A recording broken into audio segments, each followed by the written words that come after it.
Thank you, Madam Chair. Good afternoon, members of the Board of Supervisors, CEO Svet Johnson, Dr. Johnson, staff. Rob Mullane with the Resource Management Agency. I'm going to just have some very brief comments, and then I'm going to turn it over to Ruben Barrera, our building official.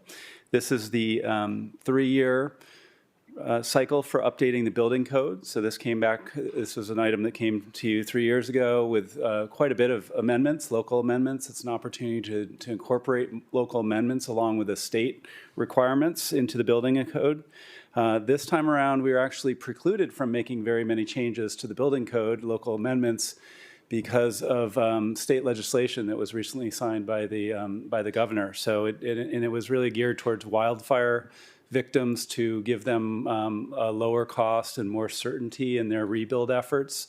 And what that, and Ruben will talk about it in a little bit more detail, but that legislation precluded local agencies from making changes to the residential building code. So our changes this time around, this 3-year cycle, are there's not a lot of new material. What we do have in there are some administrative changes that we feel make it easier for our clients, the folks that are coming in requesting building permits, including our internal clients at the county for capital improvement projects. So we have some customer service oriented local amendments that Ruben will talk in more detail about. And other than that, it's largely adopting previous local amendments, re-adopting those, and adopting the latest state requirements. So with that, I will turn it over to Ruben, and we'll both be available for questions. Thank you.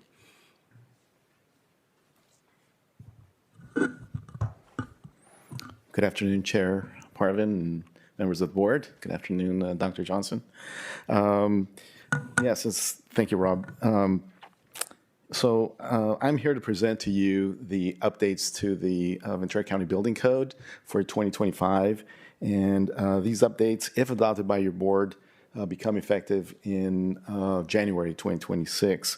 For this presentation, I'm going to be referring to the Ventura County Building Code as a VCBC, just for brevity. So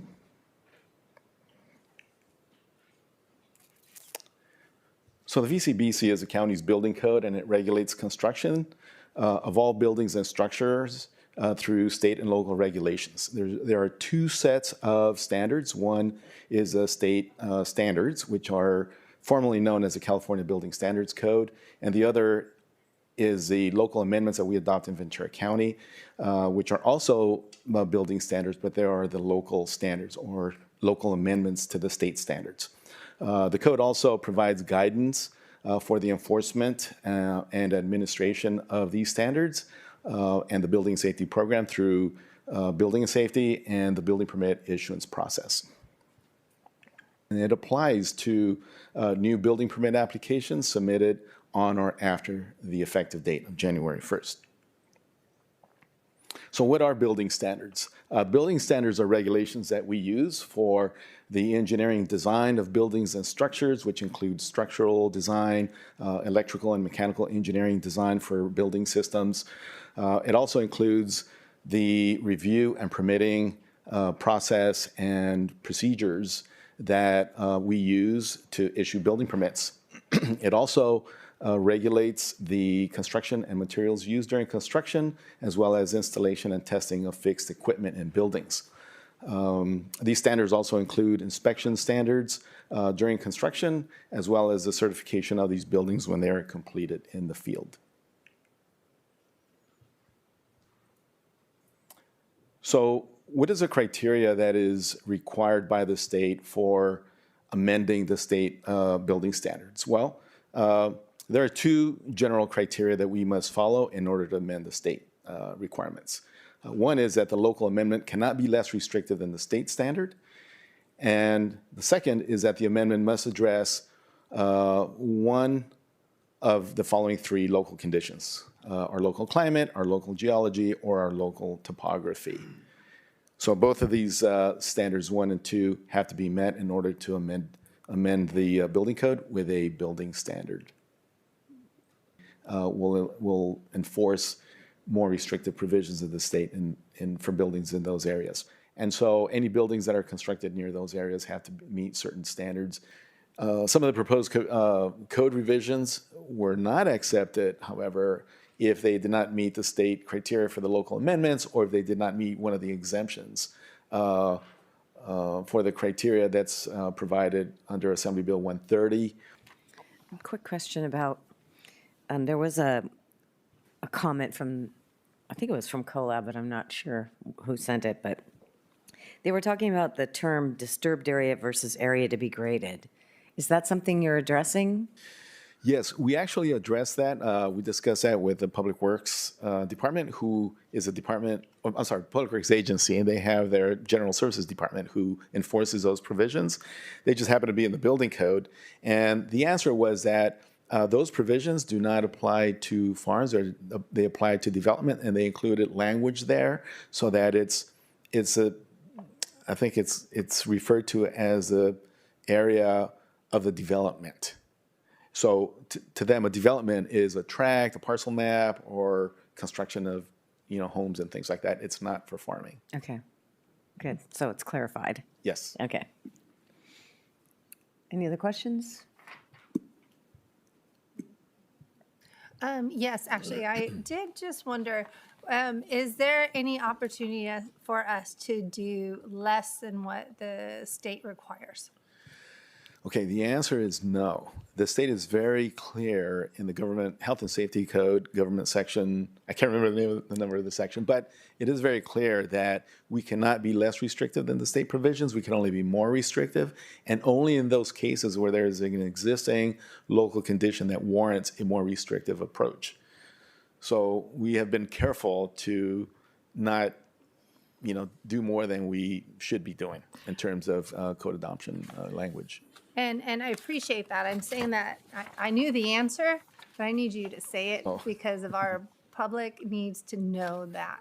I know I've been asking to make sure that we're not proceeding far beyond what the state is doing. I think it's extremely important that we're supporting our residents and our businesses to do the best they can. I think that our state rules and regulations are quite restrictive already. And so I really do appreciate that comment, and to make sure people hear that we are really trying not to go beyond. And so I also wanted to say, not a question, but an appreciation of the longer expiration periods. I think that was very needed. And for the permit applications, for the demo targets, it's really important. Also with the agriculture product stands, when you say agriculture products, it's only honey, it's only jam. Can they sell water too? I mean, I just wondered. It's actually anything that the planning division and the health department will approve. Good. But when you say agricultural product, then anything is open. As long as it's approved by planning, we will accept it, and there's no questions asked. Whereas before, if it was produce, then that question came up, and we said, wait a minute, the health department is approving maybe, I don't know, something else other than a produce, but in our codes, it was restricted to only produce. So now this will relax it a little bit, and as long as it's approved, we will honor it. Great, and I appreciate that because it provides more guidance to our staff when reviewing what's at the stand, and making sure that we have more flexibility for that. So I appreciate that, and being closer to the home, I think, is important too. Do we have any speakers on this item? Thank you, Chair Pavin. We currently have one speaker who's joining us in person. Nick, if you proceed to the podium, you'll have 3 minutes to give your comment.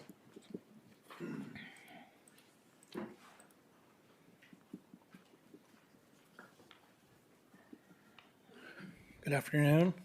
I'd like to say thank you for my fellow citizens to allow us this time to speak.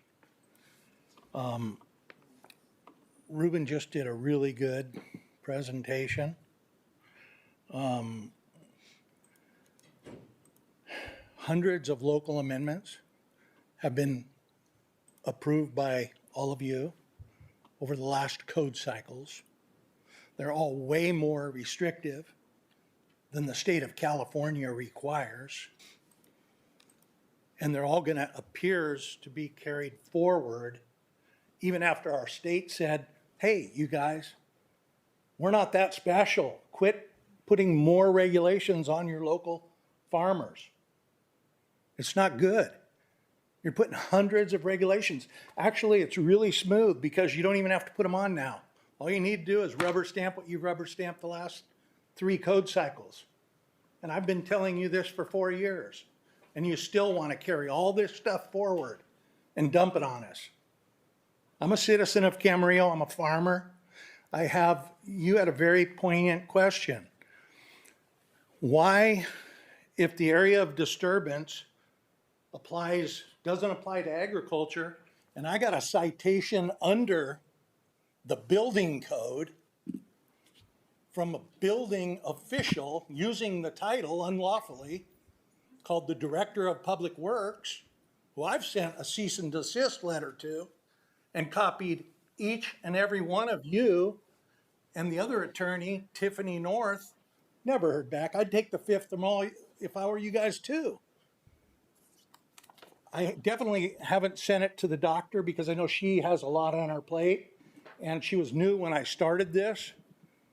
But you know what? And somebody under her handled it. Anyway, I only get, how many minutes do I get? You have 1 58 minute seconds left. Yeah, that's a good deal. Of the hundreds of amendments California Building Code presented here today, my 3 minutes only allows me time to comment on 2 issues. First, California housing law and California building standards law, which he's very well versed in, says that there's only 3 conditions. 3 conditions: climate, administrative isn't one. We can't change the California law, health and safety code, because the county thinks there's an administrative need to do it. It doesn't say you can do it in the law. You can only do it for climate. He did a very good job. He told you the 3 things. When Ruben opened up, it's about buildings. There's no agriculture anywhere in those first 3 things that he put up there. There's no agriculture in there. How's the building code Thank you, Mr. Nick, for your comment. If you'd like, I could take that for you and distribute it to the board. I've sent the board hundreds of pages. Thank you very much. Chair Pavin, there are no other requests to speak for this item. Thank you. Thank you. All right, well, close the public hearing.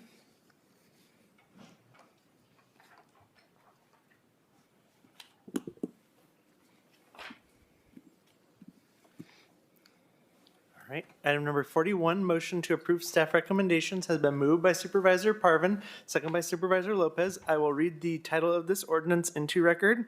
An ordinance of the County of Ventura updating the Ventura County Building Code and adopting by reference the most current editions of the following state building standard codes and international model codes with certain appendices, together with amendments thereto: California Building Code, California Residential Code, California Electrical Code, California Mechanical Code, California Plumbing Code, California Energy Code, California Wildland Urban Interface Code, California Historical Building Code, California Existing Building Code, California Green Building Standard Code, the International Property Maintenance Code, and International Swimming Pool and Spa Code. Thank you. Please vote.